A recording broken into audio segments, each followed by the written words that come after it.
μπορείς να κάνεις παράλληλα 2 νοητικά έργα. Ωστόσο, για να είμαστε ακριβείς, αυτά δεν συμβαίνουν παράλληλα. Συμβαίνουν μετακινώντας την προσοχή μας, έστω και αστραπιαία από το ένα στο άλλο. Σωστά. Έτσι. Το δεύτερο λοιπόν στοιχείο είναι το κόστος στο χρόνο. Όταν το κάνεις αυτό, μπορεί να κάνεις και τα 2 έργα, να ολοκληρώσεις και τα 2 έργα, αλλά αυτό δεν θα γίνει το ίδιο γρήγορα όπως θα γινόταν για το καθένα από αυτά χωριστά. Το δεύτερο κόστος έχει να κάνει με κόστος στους πόρους τους νοητικούς μας, την κόπωση του εγκεφάλου, αλλά και την προσήλωση που απαιτείται στο να κάνεις και τα 2 ταυτόχρονα. Ταυτόχρονα, όπως είπα, παράλληλα το ένα με το άλλο. Και βεβαίως είναι και η ποιότητα του έργου.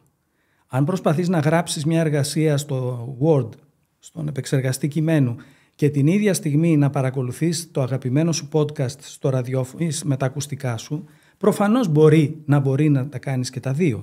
Είναι ενδεχόμενο να τα κάνεις και τα 2. Όταν τελειώσεις όμως το podcast, πόσο έχεις προχωρήσει την συγγραφή της δουλειάς για την οποία ξεκίνησες?